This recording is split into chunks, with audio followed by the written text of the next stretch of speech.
आगे बढ़ते खबरों में कांग्रेस महासचिव प्रियंका गांधी ने सोमवार को छत्तीसगढ़ के बिलासपुर और खैरागढ़ में 2 चुनावी रैलियों को संबोधित किया। बिलासपुर में प्रियंका ने देश के लिए अपनी दादी इंदिरा गांधी और पिता राजीव गांधी की कुर्बानी का जिक्र किया, तो खैरागढ़ में घोषणाओं की झड़ी लगा दी। कई सालों से कह रही है कि हम ओबीसी वर्ग को आगे बढ़ाना चाहते हैं।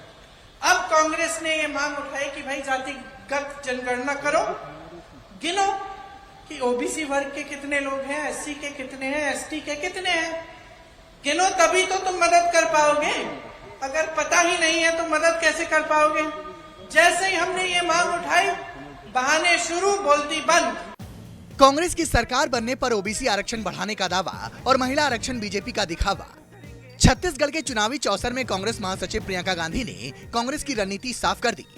प्रियंका गांधी ने रैली में उमड़े जनसैलाब के सामने दावा किया कि महिलाओं को आरक्षण देने की शुरुआत कांग्रेस ने की थी और ये मुहिम पंचायतों में आरक्षण से शुरू हुई थी, लेकिन संसद में जो बिल पास हुआ है वो सिर्फ दिखावा है, महिलाओं के लिए छलावा है।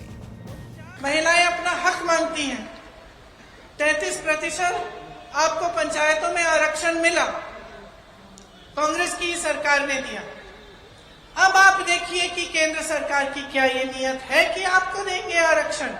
बिल तो पास कर ली, लेकिन आप जब गहराई में जाएंगे तो आप देखेंगे कि ये जो बिल पास किया है, ये तो 10 सालों के लिए लागू ही नहीं हो सकती। 10 सालों के लिए आपको आपका हक मिलने नहीं वाला है। लेकिन मीडिया में बड़ी चर्चा हो रही है, पब्लिसिटी बड़ी हो रही है, इवेंटबाजी बड़ी हो रही है। तो इसी तरह से मैं कहना चाहती हूं कि जो घोषणाएं, जो आपके लिए योजनाएं सरकारें लाती हैं, जो नेता आपके मंच पे खड़े होकर आपको बताते हैं, इनकी सच्चाई को परखिए। बिलासपुर से पहले कांग्रेस महासचिव प्रियंका गांधी ने छत्तीसगढ़ के खैरा में भी चुनावी सभा को संबोधित किया। जनता के लिए घोषणाओं का अंबार लगा दिया। सिलेंडर पर सब्सिडी से 200 यूनिट फ्री बिजली तक राहतों की झड़ी लग गई। प्रति सिलेंडर के रीफिल करने पर 500 रुपए की सब्सिडी आपको दी जाएगी।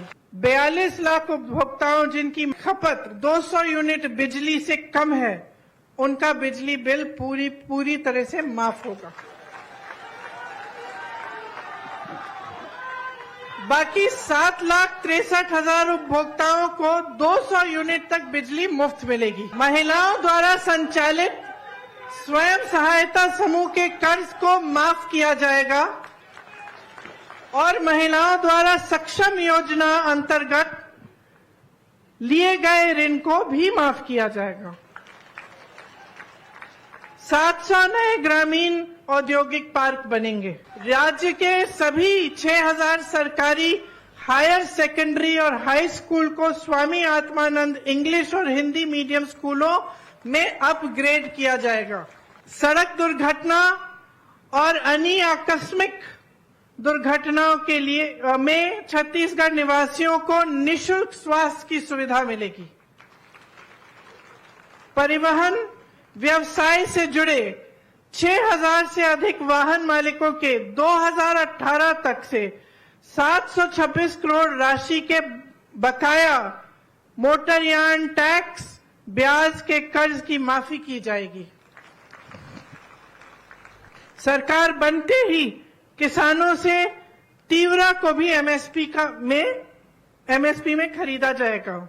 खैरागढ़ में प्रियंका ने आरोप लगाया कि मोदी सरकार देश की संपत्ति को चंद उद्योगपतियों के हवाले कर रही है, जिसके कारण बेरोजगारों को नौकरी नहीं मिल पा रही।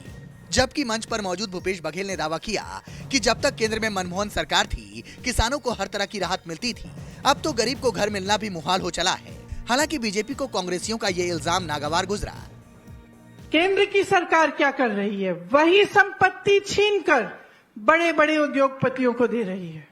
तो अडानी जैसे जो बड़े बड़े उद्योगपति हैं, जिनको सारी खदानें दी जाती हैं, सारे बंदरगाह, सारे हवाई अड्डे, सारे बड़े बड़े कंपनियां, सरकारी कंपनियां, ये तो आपकी संपत्ति है जो दी जा रही है। आपको रोजगार मिलता था, वहां से आपके बच्चों का भविष्य बनता था, आपको पेंशन मिलता था। तो ये सब संपत्ति जो आपकी है, ये इन बड़े बड़े उद्योगपतियों को सौंपी जा रही है, कौड़ियों की दाम पे बेची जा रही है। और देश की जनता कुछ कर नहीं पा रही है। देखती जा रही है कि एक के बाद एक, चाहे BHEL हो, HAL हो, रेलवे हो, कुछ भी हो, एक के बाद एक बड़े बड़े उद्योगपतियों के हाथों में जा रही है। हम समानता की बात करते हैं, हम कहते हैं कि सबको शक्ति मिलनी चाहिए, सबको सत्ता मिलनी चाहिए। जो जनता की संपत्ति है वो योजनाओं द्वारा जनता के लिए कार्य करके, विकास करवा के जनता के हाथों में वापस जाना चाहिए। ये लोग कहते हैं उठा के अपने उद्योगपति मित्रों को दे दो, तभी तो बेरोजगारी बढ़ रही है, क्योंकि जहां से रोजगार बनता है वो सब माध्यम इन्होंने बंद कर दिए हैं। मनमोहन सिंह के समय में भी किसान मतलब सूरता करो, उस समय 50 रुपया 100 रुपया प्रति क्विंटल के बोनस दे रही है। राज्य सरकार तो देत रही से, मनमोहन सिंह भी बोनस देत रही ना। ये जब ले आया है दाढ़ी वाला तब ले बंद है, न खुद है न दूसर ला देन देवा है। मैं कहे ते अनुमति भर दे दे तो उसे पैसा उसे नहीं मांगा था। मैं जिन दिन अनुमति आई, मैं आप लोग कहना चाहता हूं, वही दिन किसान के खाता में 2 साल रमन सिंह नहीं दे, तीनों पैसा किसान के खाता में चाहिए। आवाज पर अपन हिस्सा नहीं देवा थे। प्रियंका जी कहा के राइस वो दिन घोषणा करी कि हमार सरकार फिर से बनाओ, गरीब मन के 17.5 लाख आवास फिर से बनी। केंद्र सरकार पैसा दे चाहे मत दे, लेकिन छत्तीसगढ़ सरकार गरीब के मकान बना कर रही है। देखिए, 3 पीढ़ी में उनकी घर से शासन चल रही है, उनकी घर में ही 4था पीढ़ी है। ये पीढ़ी दर पीढ़ी देश की सेवा करने की दायित्व में, शासन करने की दायित्व रहने के बाद अगर देश में ये स्थिति है, ये क्या सोच रहे हैं? उनकी घर की जागीर है। जो किए थे वादा 2018 में तो किए नहीं, अभी फिर नया विषय लेके आए। ये धोखेबाज लोग हैं, ये उखड़ जाने वाले लोग हैं। इतनी हास्यास्पद बात है कि प्रियंका गांधी जब संविधान की रक्षा की बात करती है, जिनने इस देश में आपातकाल लगाया, जिसने कभी संविधान की चिंता नहीं की, संवैधानिक पदों से ऊपर उनके परिवार के लोग बैठते रहे हैं। मैंने संसद में अनेक बार ये उदाहरण दिए हैं। वो संविधान की बात करती हैं। कांग्रेस को यह कहने का कतई अधिकार नहीं है।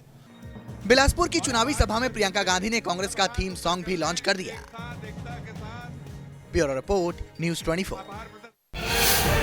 चुनाव मतलब